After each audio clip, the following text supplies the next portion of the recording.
Welcome back to the Mystic Frightcast. I'm your host, Zane DeYoung. And I'm McKenna. We are a weekly podcast about horror movies and horror media and scary stories and stuff of that ilk. This week we are talking about the brand new Tate Taylor, Octavia Spencer feature motion picture Ma, directed by the acclaimed director of Get On Up and The Help, and starring Octavia Spencer, star of The Shape of Water, The Help, other stuff. Where she, there's one She's other. in a lot. Yeah, you know her.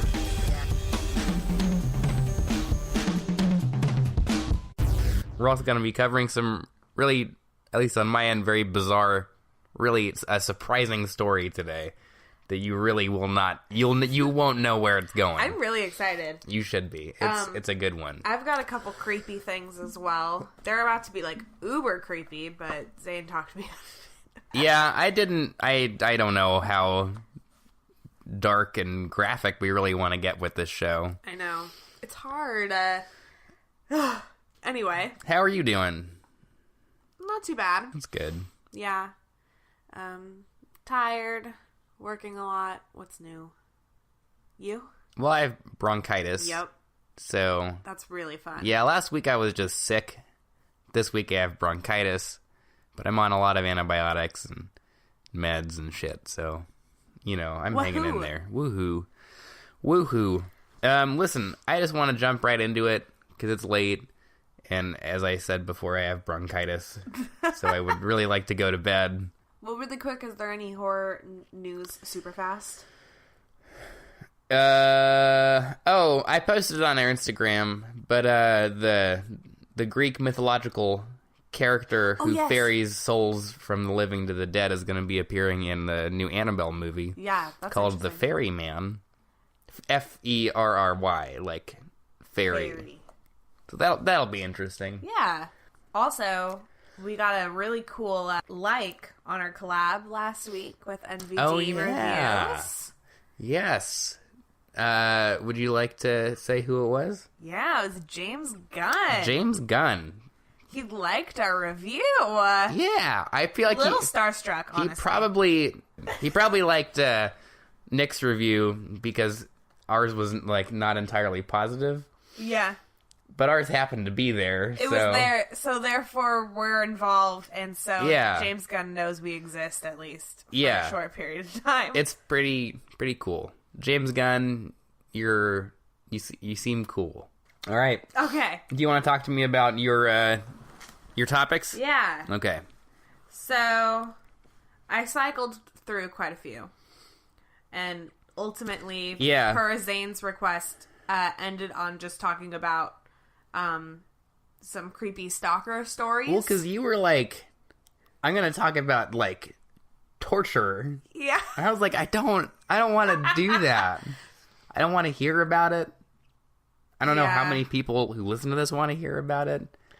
And I was looking up, animal and human hybrids. That was funny. That might be the loosest connection you've ever made to a movie.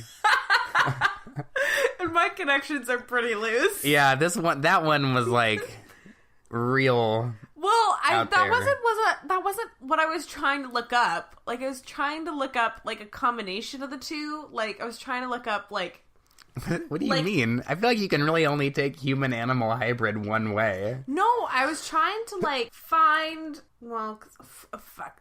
Spoiler alert already. Jesus Christ, I hate myself. I'm gonna cut this out. It's okay. But no, I was trying to find ways of torturing people with animals, and that found me in a human animal hybrid hole. It's a space I would love to exist in. But then I also found myself just in a raging PETA hole, and so I didn't find what I wanted. A raging PETA hole? Yeah. There's a joke there somewhere, but I don't know if I can make it. Yeah. But the internet. So you were just looking for like when they put women in bags with cats and beat the bag type shit. Yeah. Okay. But I didn't quite get there. Where did I learn about that? Was that in, like...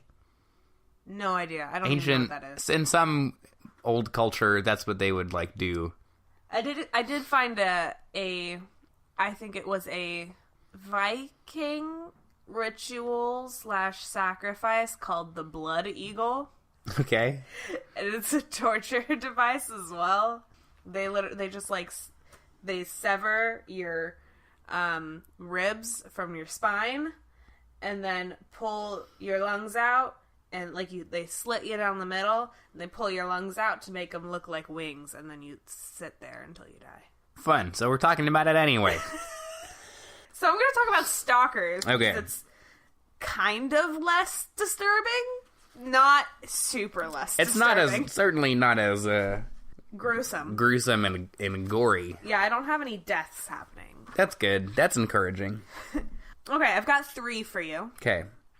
The first one is pretty short. It's about a neighbor. We have a neighbor. We do have a neighbor. You probably have a neighbor too, so watch out. Most people have neighbors. The title of this was "Don't Ever Meet Your Neighbor." So here we go. This couple moved into a new house, and the wife, one of the first days that they moved in, like shortly after, she was leaving for work and she accidentally left the garage door open. So she texted her husband and was like, "Hey, when you get home, can you close the garage door? Because I think I left it open when I left." And he got home and he was like, "No, it's closed." And she's like, "Oh, weird. Like, I'm pretty sure I left it open." She's like, "Whatever. Maybe I didn't. It's always like, did I leave the stove on? That kind of thing." And so the next day she was taking out the trash and ran into one of her neighbors.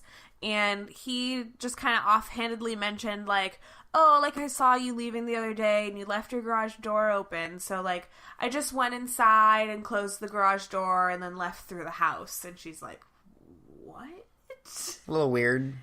Yeah, a little weird. He, like, just locked, how, like, there's, like, the doorknob lock and then, like, the deadbolt? The deadbolt. Yeah. He just, like, locked the doorknob, basically, and, like, went through the front door. Okay. Like, out of the house. And then he somehow got her, like, name. She thinks probably from, like, looking at, like, the mail that had her name on it, and, like, friended her on Facebook. And he started making these posts about, like, him having, like, a forbidden, like, love for a woman who he couldn't be with, and, like, forbidden love is never a good thing. Never a good thing. Never a good thing. No. And he would, like, leave gifts at her door, and, like, he would, like, this one time, her and her husband, like, went on a walk, so they went through the garage door, so they just left it open for a couple of minutes because they were, like, walking just around the block. And he, like, messaged her and was like, "I left a present for you when you get back." And there was, like, a bunch of, like, camping gear, and he, like, sometimes she would see him and he'd just be drunk and, like, just saying all kinds of crazy things. He was talking about George this one time. She's like, "I don't know who George is." He picked up, like, a box of ashes, and it was like a family member that had died named George. Okay. And so he just he kept doing really crazy, creepy things like that. And then he found out, like, from her, Facebook, that she was going on a trip, and he was like, "I'm coming with you." And she's like, "No, you're not." It's inappropriate. I'm married. Please leave me alone. And he got really mad. And so they went on their trip and they got back. And he just, like, in the middle of the night, he was super drunk. He just started, like, banging on their front door, like, screaming and shouting. And they moved. Jesus, really? Yes, they moved. Huh. So there wasn't any specifics about, like, if they took, like, I'm sure they called the police, but if there was, like, any legal action or anything like that. But they just, it ended with, "And then we moved." I mean, the fucked up thing is, like, I feel like all stalker stories they always go, like, "And then we called the police, And they didn't. Nothing happened, or we got a restraining order, but it doesn't matter because no one enforces restraining orders. Yeah, it's always shit like that. That's weird. People who get obsessed with other people are weird. I don't get it. I had a stalker. That's right. Yeah. Yeah. It wasn't serious. It wasn't like this level, but it was fucked up nonetheless. Wait, what are you talking about? Your stalker. Well, I had one like in middle school.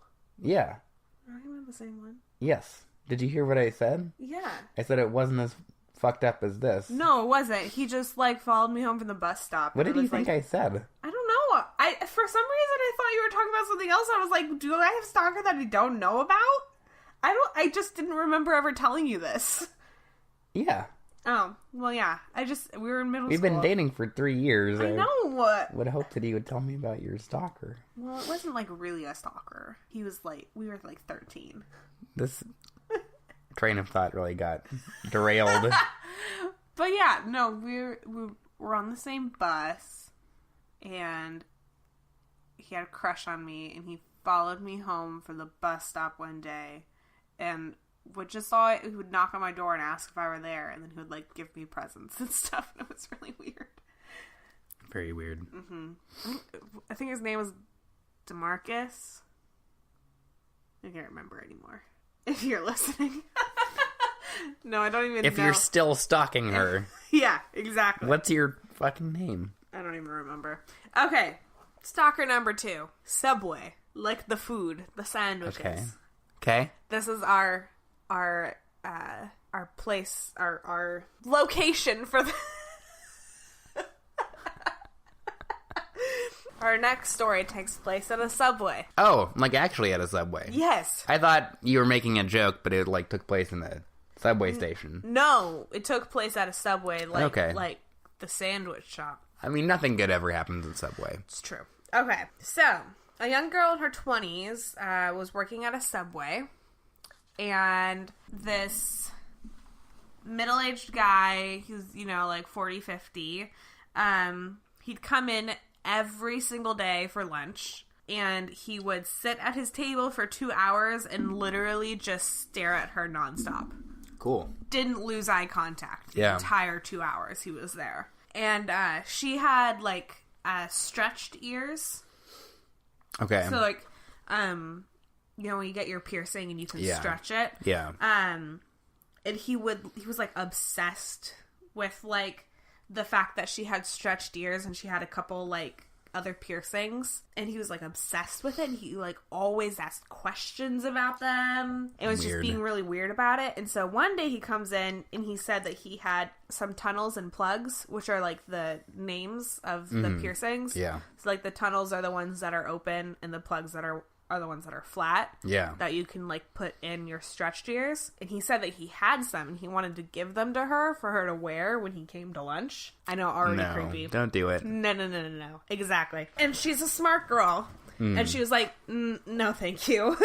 And turned him down. And continued to come in for his lunch every day. His Subway. One day, it was really slow. It was just her and her manager. Her manager had to, like, run out for a few minutes to go to the bank. She was just kind of, like, sitting in the back by herself. It was really slow. There was no one there, so she was just kind of, like, sitting, like, on her phone in the back. She, like, heard, like, the, like, door ring. Yeah. As if someone was coming in. This already sounds like a horror movie. I know, it does. Wait, no, get ready. There's more.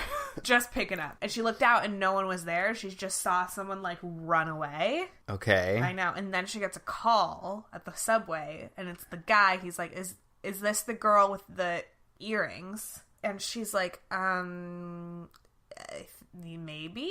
Like, yes? Like, who is this? Uh-huh. And he's like, you're alone right now, right? Are you alone? Oh my god. And he starts asking her that, and then she's like, she hangs up. Yeah. And obviously, like, texts her manager is like, you need to come back right away because shit's happening. Yeah. And so her manager comes back, but he keeps calling and he's asking, like, do you have a boyfriend? Like really weird, inappropriate things. And, like, she's not answering any of this. She's just hanging up every time he calls. Her manager comes back, he calls again, I think for, like, a third or fourth time. Manager picks up. She said, like, she never, like, her manager never told her what he said on the phone, but by the look on her face, it was not good because she looked absolutely horrified. Okay. And so she said, you know, obviously her manager was like, if you call here again, I'm going to have to call the police. Like, please leave us alone. Like, this is inappropriate. And so he's just kind of, like, hanging around. Like, he continues just hanging around. He doesn't call again, but he's just, like, he's, like, hanging around the area. Mm. And then the girl sees him, like, break into her car and get into the backseat of her car and hide. Uh-oh. I know, it's escalating. That's not good. And so, obviously, they lock the doors of the store. They basically barricade themselves in, and they call the police. And the police had to, like, drag him out of the car. Oh, my God. And he was arrested, obviously. Good. And they found on him rope, a butcher knife, and a rag soaked in chloroform. Oh, cool. Yep. Holy shit. I know. And this is just like some random dude. He just came in. He just went into Subway. Yeah. And decided. That's her. I'm gonna murder this girl. Yeah. Became obsessed with her. That's crazy. I know. Do you know if there's like a term for that? For like people who get like obsessed to the point of like killing someone? What is that? What the fuck is that? But I know that I'm sure it has something to do with like some kind of like, you know, like form of OCD or something, because it is like an obsessive compulsive thing. They can't help it. Like, it's not your average OCD where you have to like turn the light on 3 times or whatever. It's like, but I'm sure it's that same part of the brain. That's so weird. And that's like the opposite of me, because whenever I see anyone, I'm just instantly disinterested. You're like, no. I don't even want to hear what you have to say. Your brain turns off. Yeah. It's so weird. I wonder how much like research has been done about that, because it's the same stuff when people get like obsessed with celebrities. Yeah. Just like completely randomly. It's all consuming. Yeah. Yeah, it's weird. It's so weird. I don't know. And it always ends up with them killing or trying to kill someone. I think it's something like a control thing too. Or like you want to be significant to that person. Yeah. And like the most significant thing you can do is like kill them. Have their life in your hands. Yeah. I don't know. It's fucking weird. Yeah. Okay, well I got one more for you. Okay. Just like watch out for that shit, people. Yeah. You know, because it really could happen to anyone at any time. Yeah. I was working at a bakery, and we had this guy come in, and he had some mental issues, and he was living in, like, a home nearby, and so, like, you know, he would come in, he would say things, we'd be like, okay, like, we were very familiar with how to handle him, but, he was obsessed with, like, one of my coworkers, and, like, he went in to use the bathroom one time, and, like, he, like, made a noise, he'd, like, you know, not really screamed, but, like, made a noise that seemed like something was wrong, and so she was, like, knocking on the door, like, is everything okay? And she opened the door, and his, like, dick was out. Oh, cool. So that was fun. What's going on, guys? Like, it's always men. It is. I mean, I'm sure there are women who get obsessed, but for the majority of the time, yeah.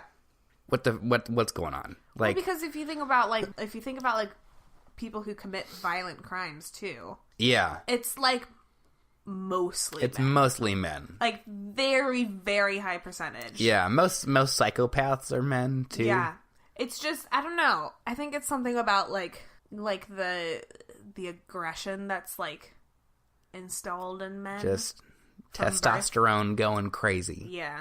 Anyway. What's going on though? Like, let's all just sit down and have a chat. Why? You know, just like, what are you doing? Yeah, I don't know. Quit it. You know, just like, feels like it'd be easier to not than to do it.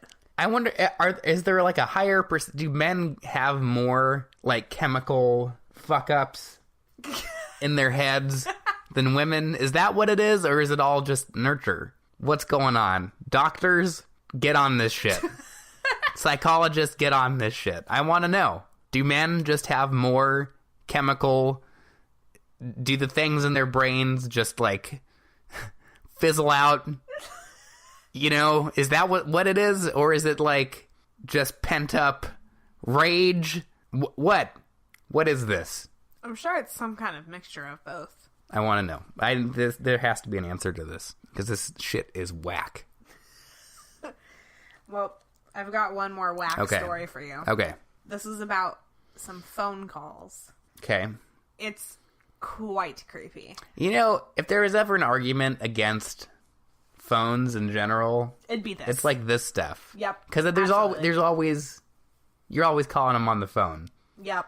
Crazy stalkers. What? Yeah. And it's just worse now that you have your phone with you at all times. Okay.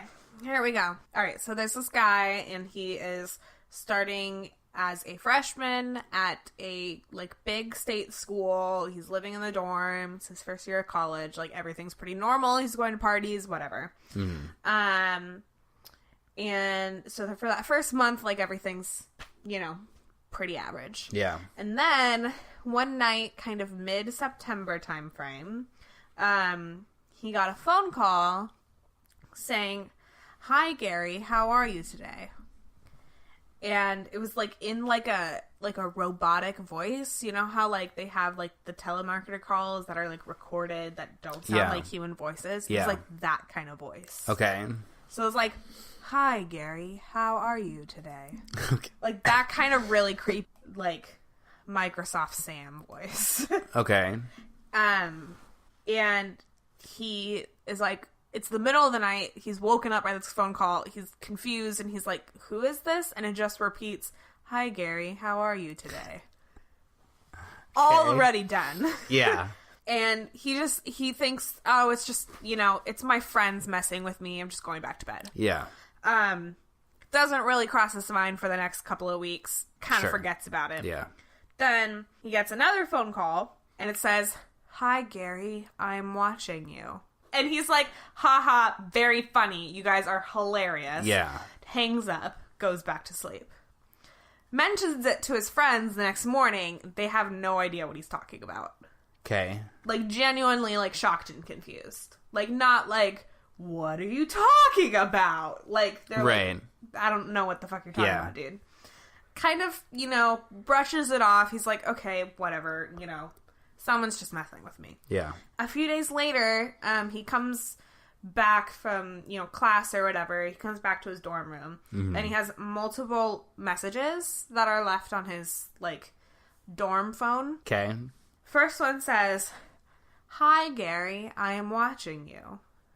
And the second one says, "I thought I asked you to answer my phone calls, Gary." Third one says, "Where might Gary be on a Tuesday night?"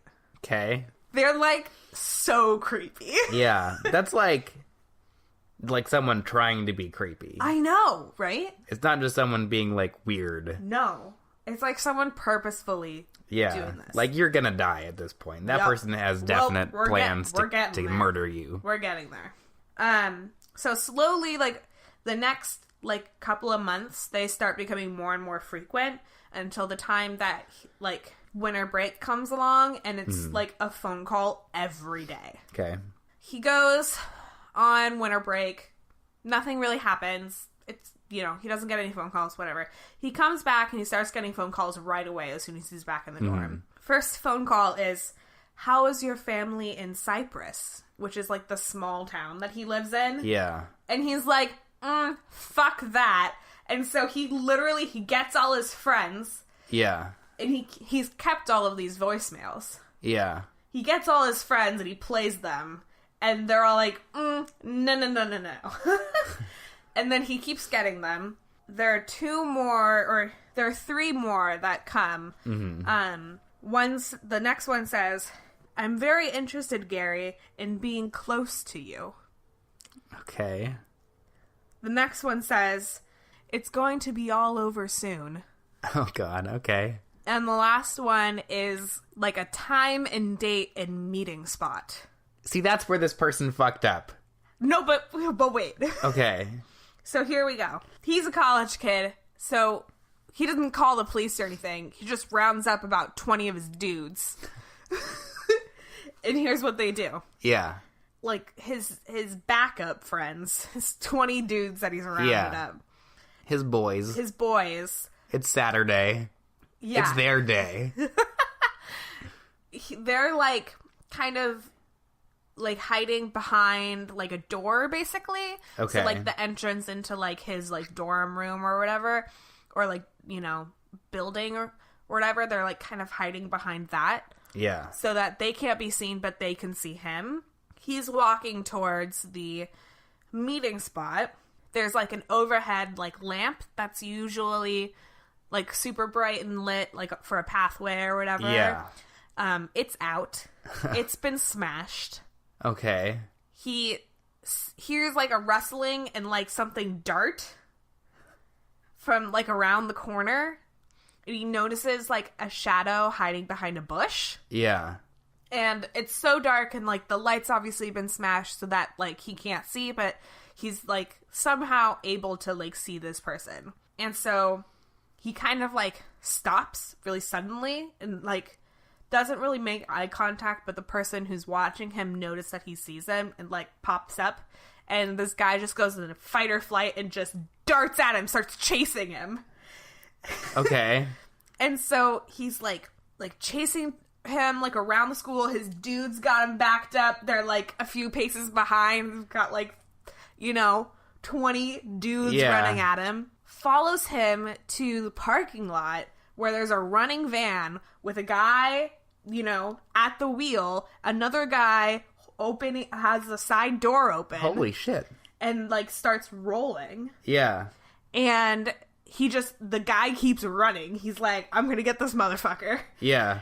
Because he's 20 years old. Yeah. He's up on that testosterone. He's got a lot of it. He's hyped up. He's hyped. The guy that he's chasing dives into the van and they speed away. Okay. That's over. They tried to chase him, but obviously the van, like, has gone away. It's, you know, quickly.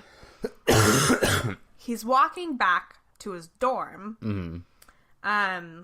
And when they're walking back past, like, the meeting point, they notice something kind of near the bushes. Yeah. They walk over to see what it is, and it's a video camera. Okay. And it's recording, and it was pointed at the meeting spot. Yeah. It's still recording. Yeah. I mean, that doesn't surprise me that much. Really? I thought that part was the creepiest part. Did they ever find him? No. That's the creepiest part. Man, I was rooting for the boys. I know. Get them. Yeah. Man. Doesn't that sound like a legit horror movie? It sounds like a bad 70s, like, stalker movie. Yeah. That shit's so weird. Yeah. I think the weird thing is that there were multiple people. Yeah. It was like a group. Yeah. Why? I mean, it would have had to... My first thought was, like, it has to be someone working at the college. Yeah. To have, like, access to his like, records. To know where he lives. And to know his name. Yeah. And where his family lives. Yeah, where his family lived and, like, what dorm he was in. It has to be someone working at the college. Or with access to that. Yeah, there are 3 people. And the guy dived in and, like, obviously there weren't seats in the back. So it was, like, set up to, like, you know. Drag Gary's body. Yep. Into. Yeah. I mean, like, the thing is that he shouldn't have set up, like, being like, hey, come meet me here is, like, where that guy fucked up. Yes. He should have, if he wanted to kill him, he should have just done it.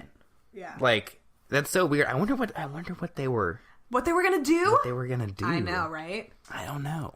Maybe there's more to Gary than we know. Maybe. You know? I had the thought of, like, maybe he's from, like, a really rich family, and they were gonna, like, you know... Could be. Hold him but hostage. I feel like if he was from a rich family, he just might not have... It should have occurred to him that someone was trying to kidnap him, and he wouldn't have gone. But he also might have been kind of dumb. Who knows? And there's no follow-up to this. Nope, that's it. Is Gary okay? As far as we know. Man, I want to, like, track this guy down. Might be able to find his... I think it was like a Reddit post. Huh. Fascinating. Well, there you go. There's some stalker stories for you. Well, I do not have a stalker story, but I just want to preface this by saying that this story is not what you think it is. I'm super intrigued. So, I was really stumped for what to talk about. Yes. Because this movie didn't really inspire me a whole lot to talk about anything. But it was set in Ohio. And I was like, I just Googled weird true crimes in Ohio. Oh, there's some weird shit in Ohio. I was like, there's got to be something. Right. So today I'm going to tell you the story of Joseph Newton Chandler. Joseph Newton Chandler. Is this about the torso murders? Nope. Okay. He was a 75-year-old man who was found in his home in 2002 in Eastlake, Ohio. He had killed himself by shooting himself through the head. Wahoo! Good way to start. Woo! He had no friends. His emergency contacts were his coworkers. Oh. And he had recently been diagnosed with colon cancer. Oh, that's so sad. He had $82,000 in his bank account, and his house was littered with homemade electronic devices that no one knew what they were. Weird. So the police find him, and when they attempt to notify his next of kin, they realize that this is not Joseph Newton Chandler.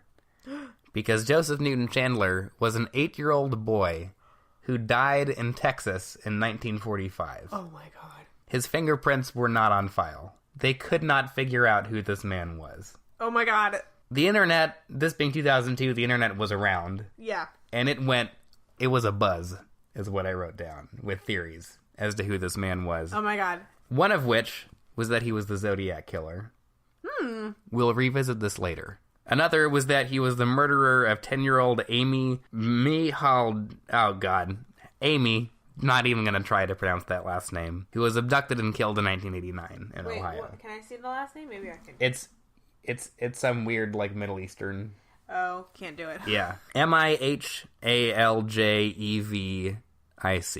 No, I'm not even going to try. Things got weirder when reports started surfacing of his eccentric behavior.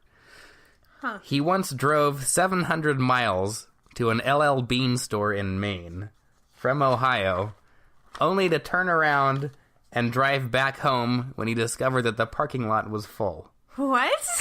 He would also listen to white noise for hours on end, and his coworkers would say that he would frequently talk about how the people who were looking for him were getting closer. Oh no! And again, the several inexplicable electronic gadgets, homemade, scattered around his house. These led a lot of people to posture that perhaps he was a former Nazi scientist or a Russian spy. Oh. Last but not least, in 2014, a report surfaced that he checked himself into a hospital with severe lacerations to his penis. He claimed that he had fucked his vacuum cleaner. But the year was 1989, which was the same year of the abduction and murder of the 10-year-old girl. Oh, no. That's all I want to say about that, because there's no other... That was it, as far as that thread of the story goes. Okay. So, this cold case remains unsolved for over a decade. No one can figure out who this guy was. He was just a total John Doe. No one knows why he killed himself. No one knows what the significance of the $82,000 in his bank account was, why that wasn't left to anyone. There's just nothing about this guy. Then in 2016, he was identified through DNA breakthroughs. He was discovered to be Robert Nicholas, a decorated World War II veteran and divorced father of 3. Huh. In 1964, he spontaneously divorced his wife and moved to Michigan. The letter to his son in 1965 places him in Napa, California. Weird. And this is really the part that I really want to talk about, because there is substantial evidence to support the fact that he is the Zodiac Killer. Oh my god. It's not Ted Cruz after all. The first of which, and what started the whole thing going, was the fact that he looks exactly like a sketch that was drawn by one of the victims. And I'm going to show you the pictures now. Oh my god. because it's freaky. So this is the sketch of the Zodiac Killer. Okay. Okay? Got it. I've got a photo image in my head. Yeah, that's him. Right? Ah! Same guy. Yeah, it totally is.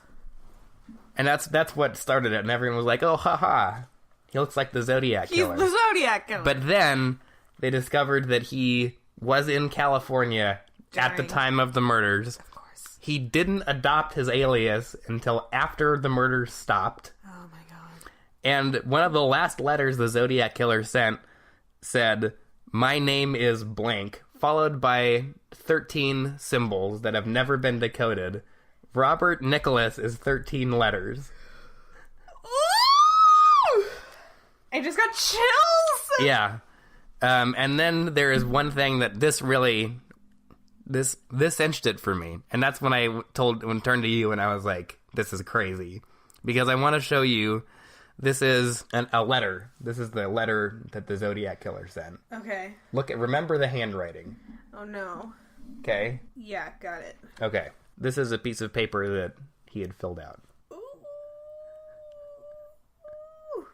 Oh no. It looks pretty much identical. It does. He's the Zodiac Killer. Like, for sure. We found him. It's insane. And we tracked down his family. Not we. I didn't track down his family. But his family was tracked down, and they were like, yeah, that letter that he sent us in 1965 was the last we ever heard of him. And we never knew, like, why he left or, like, what was going on. And no one knows. There's still a lot that we don't know. We don't know why he chose the identity of that dead child who had just died in a car accident. Huh. We don't know, why he moved to Ohio, like, what the significance of any of this was. But I think the other thing was that the U.S. Marshals said that they could not rule him out as a suspect of the Zodiac Killer. Ooh! So if there was any evidence that would have contradicted all of this kind of circumstantial evidence, they would have been like, he's not. But they can't. He looks the same. He looks exactly the same as that sketch. We need to post that on our... We do. Yeah. He's also the same height as all the people who saw him claim that he was. And there's the whole thing about the machinery, and the Zodiac Killer, like, also made his own weird electronic gadgets.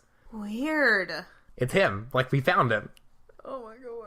That's insane. Yeah. So that is the story of Joseph Newton Chandler, a.k.a. Robert Nicholas. I have chills. I bet you didn't think that we were going to be solving the Zodiac murder mysteries tonight. Did not think that at all. Oh, okay. Yeah. I told you it was not what you thought it was going to be. No. Because you start that story and you're like, oh, this is creepy and weird and but, like, intriguing. Yeah. And I think you kind of think that maybe he's, like, a murderer. Yeah. Maybe he, like, stole the $84,000. Mm-hmm. Maybe, like, a bank robber or something like that. He's a Zodiac Killer. I don't know why he shot himself. I also don't know why he fucked his vacuum cleaner. If he did. Yeah.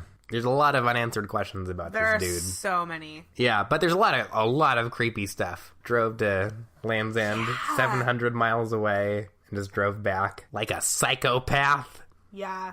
Listen to white noise. Yeah. Come on. Oh, creepy. Come on. Creepy. He also, when he got home from the war, he had received a Purple Heart. I didn't know what for, but he, like, burned his military clothes, which isn't, like, it's not damning, but it's, like, weird. So clearly probably some, like, shit happened to him. Yeah. Weird. Really weird. And look, the Zodiac killings were really weird, too. They were. And there's a lot of strange shit happened with that. But the picture, the handwriting, the time period, it lines up perfectly. Yeah, it does. Who knows? I think we do. I think we know now. So. All right. Transition. Ma. Ba-da-ba-ba-ba-da. So we saw Ma. Yeah, we saw Ma. Has Ma. nothing to do with the Zodiac Killer. No, it doesn't. Unfortunately. I would argue that we both told far more interesting and engaging stories than Ma. The feature film. I'd agree with that. Okay, plot. Do you want to go for it, or shall I? Well, every time that I try to tell a plot, you get frustrated halfway through and then just tell it anyway. So why don't you just do it? It's because you focus on the most insignificant details. This girl and her mom move back to her mom's hometown. Mm-hmm. Hotown. It is a little bit of a hotown too. A little bit. She becomes like friends with this group of people, and they want to go out, and they're trying to get booze. They ask this woman, and she does it, but you kind of tell that she recognizes like the kids. Find out that her and like a bunch of the parents of the kids all went to high school together, because no one leaves small towns. That's true. They all know each other. Mm-hmm. They start going to her house to have parties and get drunk and high. She becomes obsessed, somehow gets their contact information, and is like stalking them. And we find out that her daughter... Should I just do all of it? Sure. We're gonna spoil it anyway. Find out that her daughter also goes to the high school with the kids and is quote unquote sick and like basically locked in a cage upstairs. Mm-hmm. And she has had some trauma in high school from a lot of the people that she's now befriended their children of. And basically at the end just goes berserk and kind of snaps and kills a bunch of people. See, I can do it. You just don't let me. Well, no, that was good. Usually you get sidetracked by something. I don't. You do. But yeah, that's Ma. I'm not a big fan of Tate Taylor in general. Did not especially care for The Help. Yeah. I thought it was similar to Green Book last year. I thought it was just kind of a trite and overly simplified view of the American South. Well, and it's just a feel-good movie for white people to make them feel better about slavery. Yeah, there was a white, the protagonist is a nice white woman, and it's like, they exist. Yeah, right. Like there were people during the Jim Crow era who didn't believe in Jim Crow, but why do we need to be focusing telling on that story? Yeah, it's kind of gross that people think that like to reach a white audience there needs to be a white protagonist. Yeah, that's been proven to not be the case, and it's just kind of a harmful way of thinking about film and entertainment in general. Yeah. But anyway, that aside, like I said when we walked out of the theater, it's not really exactly what I expected it to be. No, but I don't think in a good way. I don't really know. I feel very just in the middle about this movie. Yeah, which is not a good place for you. No. I thought it was very unfocused. Yeah. I think that's probably my main complaint. It was only an hour and a half-ish. It felt really long. I think and look, I've been watching a lot of movies lately. And a big selling point for me on a movie is the length. Yeah. Like if I see something that's like an hour and 10 minutes or an hour and 20 minutes, I'm like, that's my pick. Because I like a good, sparse, concise, to the point. Those movies, the good ones that are that short, are really good. Yeah. And I think that if this movie had been like an hour and 15 minutes, it would have been a lot better. Yeah. But there was just so much like kind of like how in Brightburn, one of my complaints was that there was kind of a little bit of treading water until the climax. It was just like, what do we do to pass the time until like shit hits the fan? Yeah. That was like 90% of this movie. Yeah. Yeah, like, yeah, a little bit in Brightburn, but not like a lot, and not necessarily in a bad way, because what was happening was still like engaging. Sure. Yeah. But yeah, no, it was not engaging in this. Well, it was like it couldn't decide if it wanted to. It couldn't make up its mind over like what it wanted to be. Yeah. And it couldn't make up its mind if it like if Ma was kind of an anti-hero or the villain until the end when she's like clearly the villain. Yeah. But it's like it kind of pretended to be deep and complex. It wasn't. But it wasn't, and I think that the message it's sent about, like, bullying and abuse is very, like... Very strange. Very strange. It reminded me of, in that movie, Lights Out, when the moral of the story is that you have to kill yourself to solve all your problems. Yeah. Similar to this, where it was, like... Because they focused on her as the victim of bullying rather than the bullies kind of dealing with what they did. Yeah. Which, that would have... If it had been focused on that, like, kind of you reap what you sow, and, like... Yeah. You know, like, the shit you do in your youth comes back and affects you in your adulthood. Yeah. And if it had been that perspective, it would have made sense. But it was just a revenge story. Ma was the protagonist, so the message that it was sending through its protagonist was that if you get bullied... You should bully them back? Well, or, like, the message that it sends about, like, being a victim of, like, abuse is that it, like, turns you into a psychopath, like a murdering... It was just very, like... unfocused and kind of unthought out, and I think unintentionally kind of sent a bad message about survivors of bullying and abuse. Yeah. Because that was the other thing that, like, it definitely crossed into just sexual abuse. It did. Yeah. You know, it was like general bullying, like teasing, whatever, but it definitely, like, crossed the line. Yeah, because they trick her into performing oral sex on a different person than she thought. Yeah. Which is really fucked up. Really horrible thing to do. Yeah.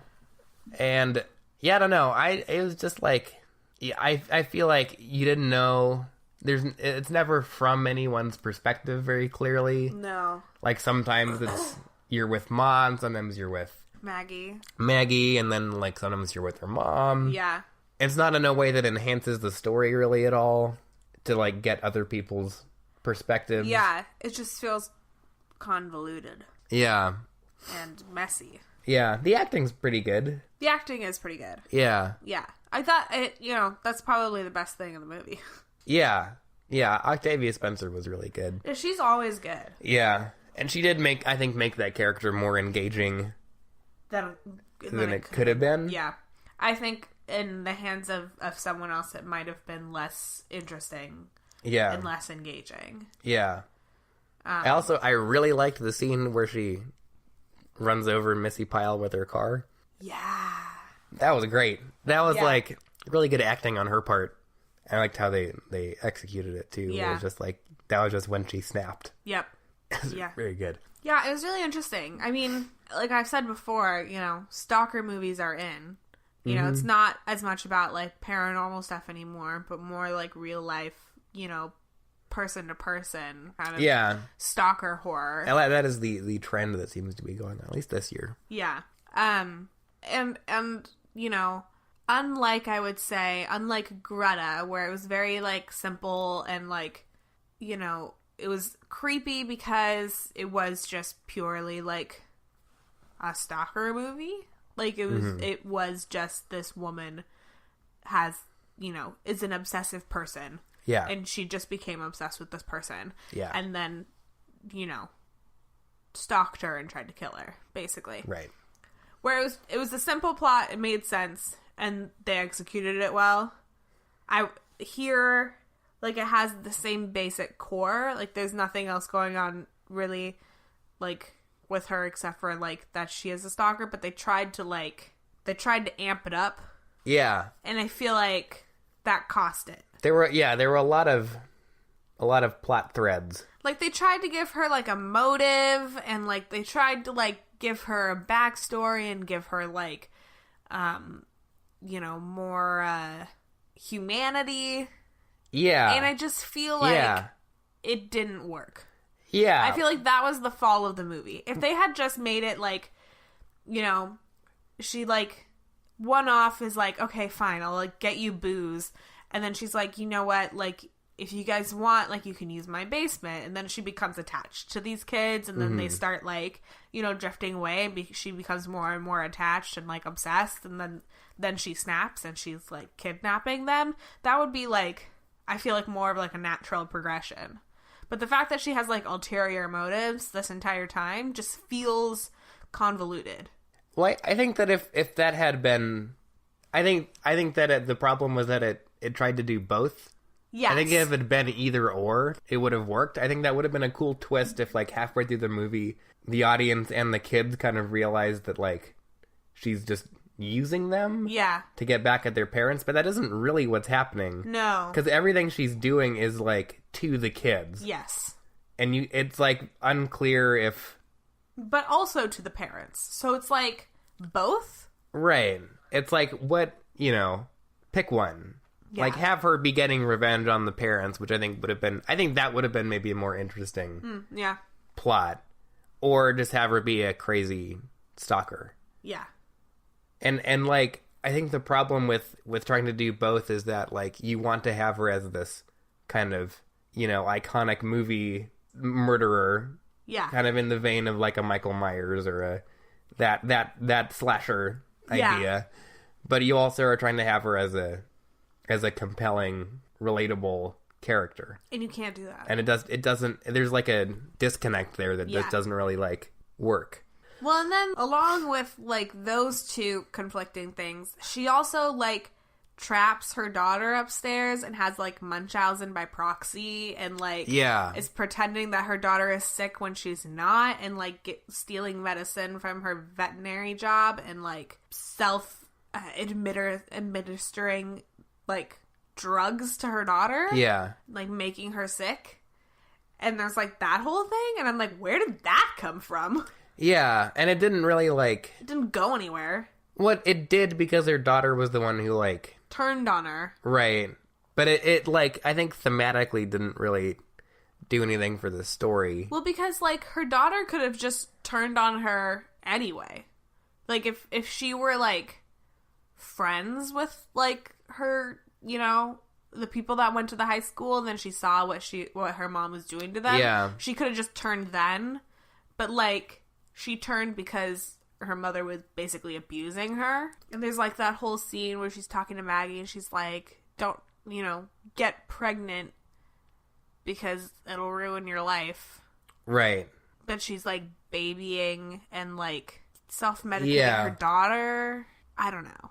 I think a lot of these problems would have been solved if it had just been from her perspective, from Sue Ann's perspective. I think that would have been a more enjoyable experience. Although I think you couldn't really, like, those kind of movies are never very popular, where the whole thing is from the perspective of a mentally ill person. Yeah. But I think that would have been the only way to incorporate all of these elements in it. If the whole movie, you only saw things kind of through her. Yeah. Eyes. Well, because then you would get more of an understanding of her, like, thought process and her, emotions, and you just didn't get enough of that for it to work. They, like, gave you enough to provide some sort of justification. Yeah. But it doesn't really, like, fly. It doesn't really work that well. Yeah. They could have made a movie, like you were saying, with all that stuff. If they had just, like, given more thought and attention to her. Yeah. Rather than everyone else. Yes. Because if you switch back and forth between her and Maggie, who's, like, they're, opposites. Right. And you, like, think that... You think that the movie's from Maggie's perspective, but then you're getting, like, flashbacks and stuff to Sue Ann's perspective. Yeah. And, like, there's no reason for those things to, like, be in the same movie. Yeah. Because it just makes it unfocused and convoluted. Yeah. I think there's, like, good stuff in it. Yeah. Like, I think the performances were good. I thought it was funny sometimes. There's kind of a dark humor to it. Yeah. I think maybe it never felt like it was building to anything meaningful. There's no real, like, point to it. No. The only point is for her to just snap. Right. To go on, like, a killing rampage. That's the only point to the movie, if that even is a point. Like... Well, that's like, but it's not a point. That's like the climax. No, I know, but that's the only thing that happened in the movie. It wasn't leading to anything else. The climax happened and then it ended.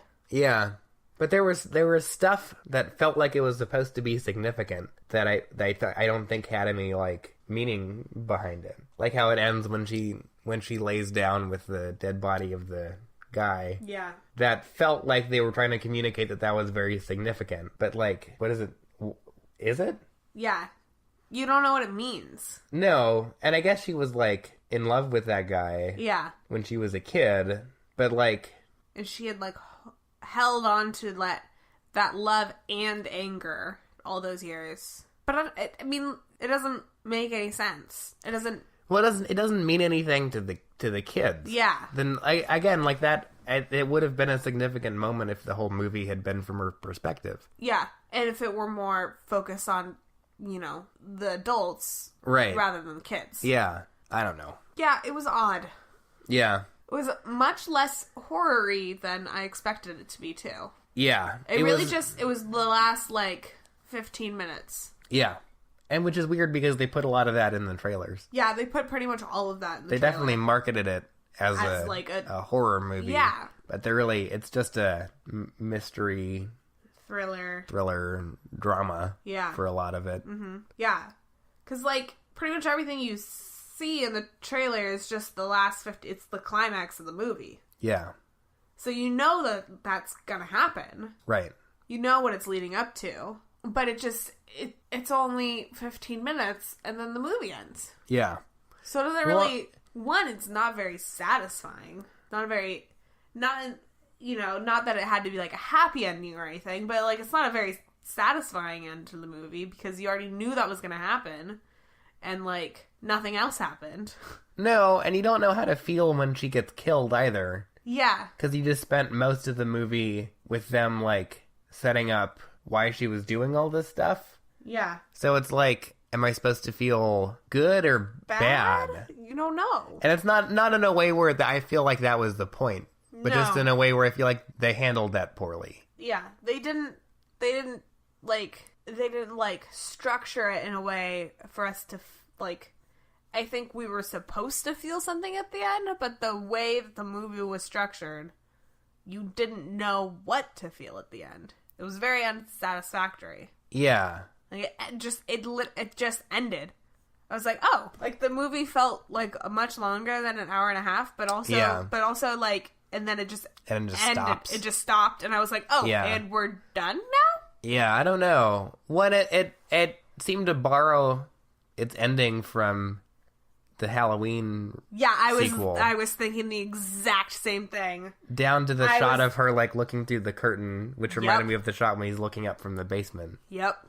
And that was a movie where that built to that moment. Yeah, because that was like the goal of the movie. Right, the whole point of the movie was to get him in the house and kill him. Yeah. But that was not the goal of this movie. And it wasn't even like it wasn't the goal, but that it like there was like a twist that made that the new goal. It just happened. Right, it was just like she's gonna kill her daughter and now we're gonna kill her.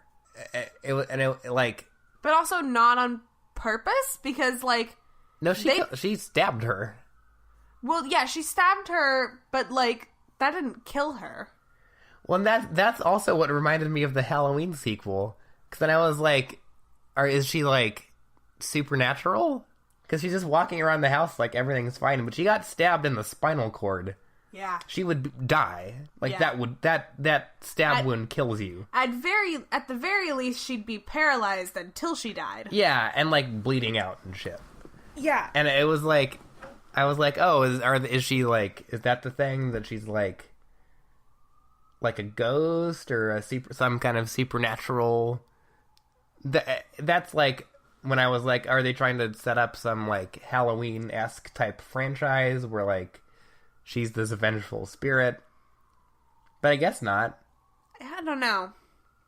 I like... Yeah, I had that same exact thought when everything was on fire and she, like, walked out, like, you know, up the stairs and, like, out the door. I was like, oh, and this is just Halloween? Right. And, like, if this was the setup to a franchise, I think it would make more sense. Because a lot of those, like, famous movie slashers have that kind of, like... Yeah. Fucked up backstory. Yeah. Like, they aren't quite human, and so this is why... Either this is why they do this, because they don't have a humanity, or, you know, this is why they keep doing it, because they don't die. Right. They're like a vengeful ghost. And I think that in that sense, having a tortured past is a good setup for like a vengeful ghost. Yeah. But not for a human person. No. And they really tried to play up her humanity. Right. But at the same time, downplay that she was really just a mentally ill psycho. Yeah. Which she was. Yes. And then why have the teens be characters at all? Yeah.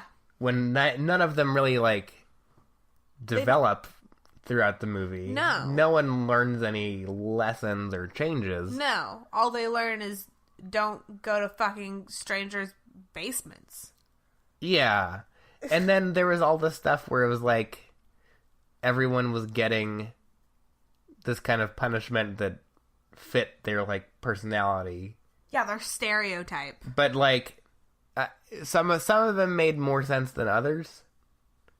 Like, when she sewed the girl's lips shut. Yeah. That made sense because she talked back to her. Right, and, like, pissed Ma off. Yeah. But then there was the stuff with the guy when she, like, ironed him. And it's like... Well, he's like the pretty boy. He's like the guy that screwed her over in high school. He's the, super handsome, pretty boy, gets whatever he wants, any girl he wants, and can do whatever he wants. And so she was like trying to take away what he like supposedly like held most important, which was his physical appearance. But then they didn't flesh that out in his character. No, they didn't. Or that she was specifically resentful of him for that. Well, he's the one that she made strip at the beginning. Right, but those things don't connect to me. I don't think those like... The only connection is that it's about his physical appearance and his body. Yeah, but it's like everyone's hot though. Yeah, it's true. It's a movie. Like that would only make sense if like he was like really attractive and everyone else was kind of like schlubby. But everyone's just like average. Everyone's like pretty because it's a Hollywood movie. Yeah. Everyone is really gorgeous. Right. And then the black guy, she paints white. Yeah. Because she didn't like that he was black? And her line of "there can only be one of us" didn't like that. Yeah, that was odd. I never felt like there was any kind of like hatred or like any kind of aggression towards him because he was black. I just thought that he was written very stereotypically. He's the black kid. Yeah, exactly. Which I did not enjoy. No. And then he literally said, "Yo, that's gangsta." Yeah, and you're like, "No." let's not do that. Yeah. But there was no indication that like Ma had any kind of like resentment towards him because of that. Yeah. Like it just felt like, oh,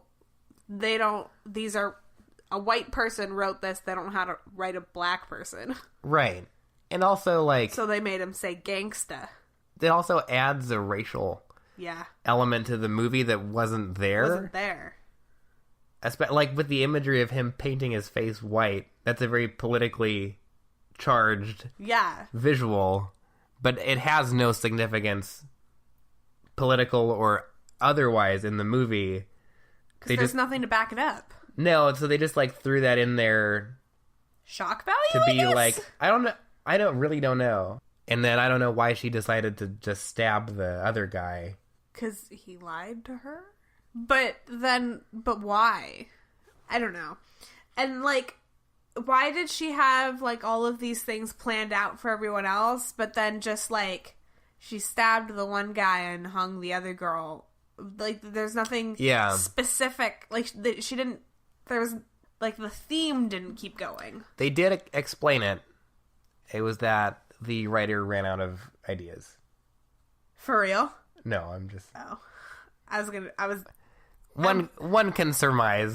I mean, I wasn't gonna judge it. But, like, you know, like, I just... The first three, like, you can make some kind of connection right. to, you know, whatever, even if it's not concrete and there's nothing to support it, but there's something there, you know? Yeah. But the fact that she just stabs the guy that she's, like, in love with because it's the son of the guy from her high school that she's in love with. She just stabs him because he, you know, tries to, like, calm her down and tell her what she wants to hear, which is smart.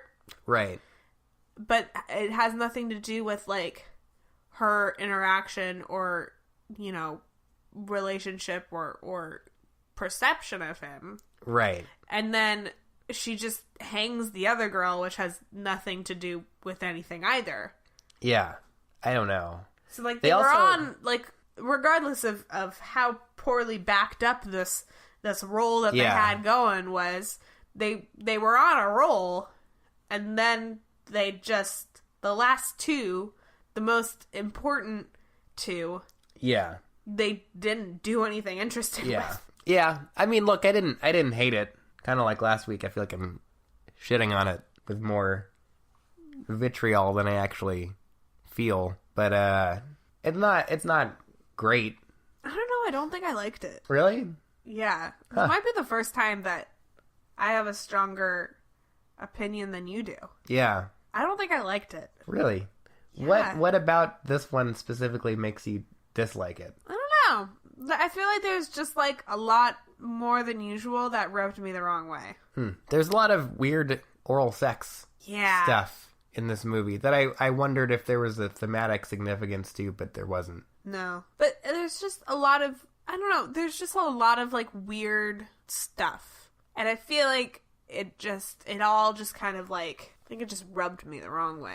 So there wasn't a lot of, but there was, like, that weird racial stuff at the end. There was a lot of weird sex stuff. There was, like child abuse and sexual abuse and just, like, a lot of weird stuff that didn't add up that I felt like was very poorly portrayed and didn't like it. I don't know. I didn't find anything to be so... It didn't really make me uncomfortable. There wasn't anything that, like, was so egregious that it offended me. Just a lot of stuff that I thought was kind of, like, not thought through very well and just kind of, like, tone deaf. Well, there's nothing that, like, offended me. But I feel like there's a lot of stuff that was super unnecessary that felt very, like, tongue-in-cheek. Like, you know, she's abusing her daughter because she was abused, and it just felt like there's too many things, and I didn't like it. I don't know if I thought it was fine. I don't think I disliked it. I didn't find it memorable enough to dislike. Yeah, I mean, that's a fair point. I don't know. I thought it was just like, I think it could have been good. I think the thing that bugged me the most was the lack of meaning or intent behind anything.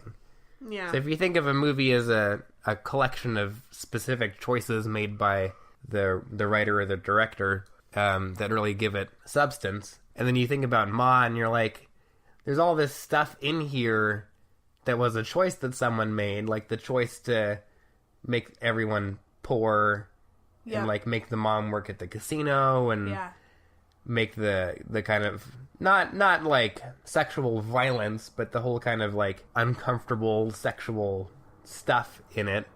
Like, that was a choice, and the stuff with the daughter was a choice, and then to, like, not do anything with it. Yeah, to really, as far as I can tell, have no reason for anything. There was no, like, socio-political message in it. Yeah. Which I think if you're making a movie where the people are, like, in a rural, poor environment, you'd think that just kind of naturally that stuff would occur. Yeah. But there's nothing. Not that it has to be a movie about being poor, but but it doesn't even, like... That's a choice that was made that needs to be justified. Yeah. Just like having it be set among, like, rich people would have to be justified. Yeah. Why is it these people? Right. Like, why is this happening to these people? There's no evidence of that. Yeah. there should be reasons behind everything in a movie, and it just feels like there's reasons behind nothing in this. Yeah. Which again doesn't make the worst movie ever, but it does make for kind of a hollow and unsatisfying experience. Yeah.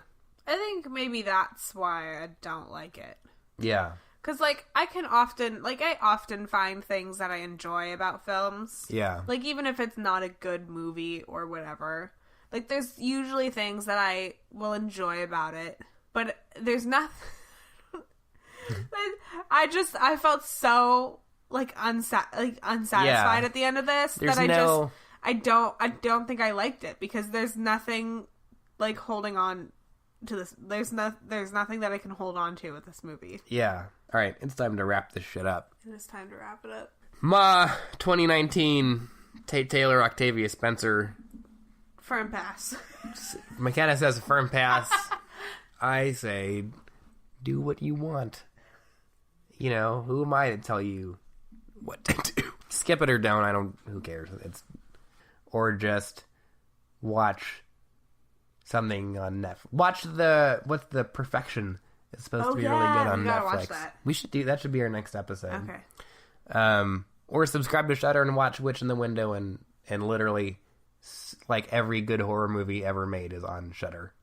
There you go. Yeah, just drown away your days in movies like me. Okay, that's all I gotta say. Signing off. Keep it crunchy. Ew. Would you rather it not be crunchy? I don't know. Keep it moist. I knew you were going to go there. I don't know if I want either one of those things. Keep it friendly. Guys, be nice to one another. That's courteous. Ellen's thing. You can't. I'm going to stick with my stay spooky. Stay spooky. Bye.